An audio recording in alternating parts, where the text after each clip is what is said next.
So we are 20 weeks pregnant. Well, I am 20 weeks pregnant, and it's very exciting, which means we're halfway through. Or if it comes early like Jacob did, then we're over halfway through. And so today we're going to the hospital. We must take masks. We're going to go have our scan. Just exciting. You've got your keys. Let's go. So I had the scan, and this time, interestingly, everyone in the hospital, in the maternity unit, were wearing masks. The first time I went for my scan there, it was like half and half, which really surprised me because that's when we were at the kind of peak of coronavirus. And this time round, when everything's kind of died down and we're starting to release the lockdown measures, you know, everyone's wearing masks. So I was pleased to see that, obviously, and glad that I brought mine. I wasn't the odd one out. I had the same sonographer that I had the first time, which was really nice, lovely lady. It's a very long scan, so they look for things like is the heart functioning, so look at the chambers of the heart and the blood flow through the heart. They look for things like the kidneys, the stomach, are they all in the right place? They measure like spinal fluid, and they look at brain size, and they look at all the limbs and things like that. So everything was normal. There was it was tricky measuring baby because baby had legs over the head and was completely like, just don't look at me, all crunched up. So halfway through she was like, look, I'm really struggling to get these last few measurements. Why don't we move on to our cervical scan? So because I had a LETS treatment for abnormal smear tests, it meant that they had to take a layer off my cervix, a layer of skin off my cervix, and that was years ago. And because of that, and then with Jacob, my waters broke early, unexpectedly. So because of those factors, they just check that my cervix length is normal so that I'm not at risk of, you know, having baby too early again. And it was normal. So that was an internal scan. After that, she came back to scan the baby, and the baby was still all, rah, don't look at me. So she sent me off to go to the cafe, have a bite to eat, have a little walk around, have a little drink, see if I could get baby to kind of wake up and move around a bit.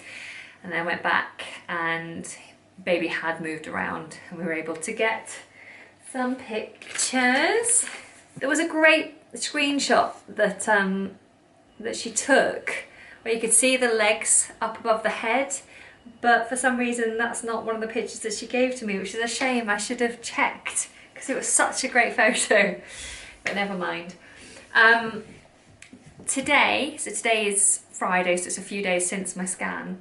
We're actually going for another scan, and this one is so that Nick can come with me because he hasn't experienced any of this yet because of lockdown. But this is a private scan. He can come along, and hopefully we'll also find out the gender together. So I'm very excited about that. To give you an update generally on the pregnancy up to now, because I am at the halfway point, the last few weeks have actually been quite different to the rest of the pregnancy. So I'm at that point where I feel heavy. I feel like I'm waddling. I'm really starting to get that constant backache, and when I'm standing I'm starting to rock and hold and rub my bump. Feel like a Buddha. I've also had really bad eczema. Yeah, it's an eczema I've had before on my torso, but I haven't had it for years, and I've been really itchy with this pregnancy, and it just seems to have sparked that eczema back up, which is not ideal. My boobs are massive at the moment as well, and there's a point that you get to where there's just loads of you with large chests will know what I'm talking about, that under boob sweat, that discomfort of having large breasts sitting down on your chest. Last time I bought a special bra for this particular problem, which just literally hangs around the neck and pulls the boobs up, which on a really hot summer's day is perfect, absolutely perfect. So I'm gonna have to dig that out and start using that again on the hotter days, because I'm definitely starting to get that sweaty under boobed irritation. What else have I been experiencing? I have had cystitis this week. That sucks. Absolutely awful.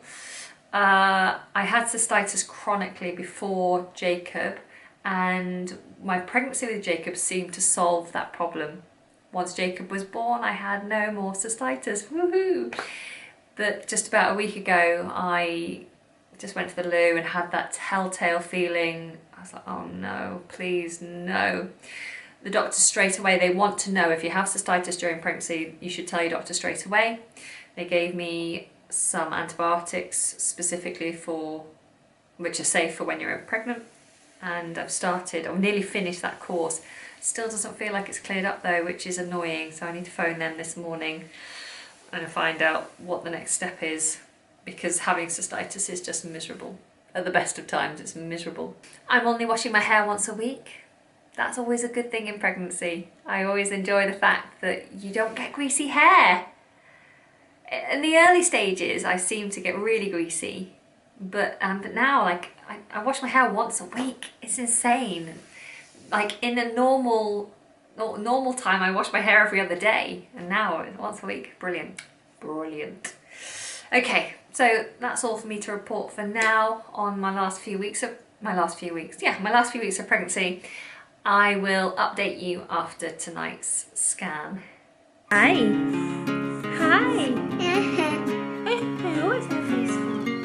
So Daddy and I went for our scan, and it was really nice actually that Nick got to experience that. He really enjoyed it, getting to see baby kicking around. Oh, don't kick the baby, Jacob. And we also managed to find out the gender of the baby. Would you like to know? Hang on, I'll show you. Just pop you down there. Do do do do do do do. Ta-da! Yes, we're having another boy, so I'm going to be a mum of boys. It will just make sense in so many ways to have another boy. Hopefully they'll like the same things and they'll be quite close in age. So, what's the matter, baby? What's wrong? What's wrong? Oh, your train fell over. Oh no! But it has got me thinking again about whether 3 is possible.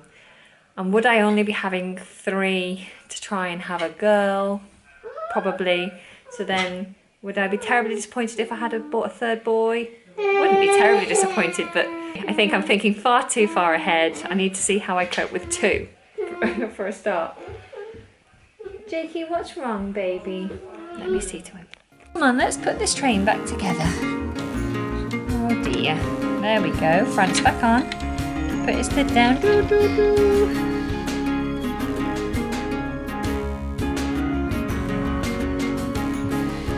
Yeah.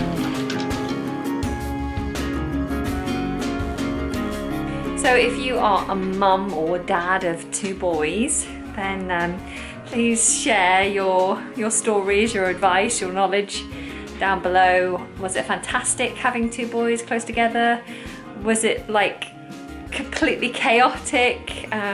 Should I get as much sleep as I can now? Yeah, it'd be great to hear from you guys.